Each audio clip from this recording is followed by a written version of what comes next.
శ్రీ సచ్చిదానంద సద్గురు నాంపల్లి బాబా Maharaj key జై.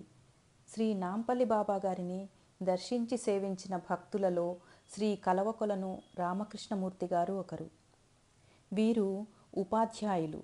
వీరు మొదటిసారిగా 1969లో మలక్పేటలోని శ్మశాన వాటికలో బాబాగారిని దర్శించుకునే భాగ్యం కలిగిందట.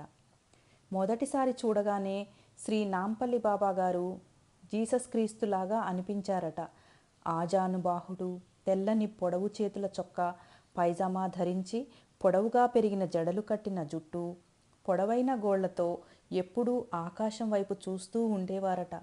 ఎప్పుడో కానీ మన లోకంలోకి వచ్చినట్లుగా కనిపించేవారు కాదు. ఎప్పుడూ తడిగా నీళ్లు ఒడుతున్న బట్టలతోనే ఉండేవారట.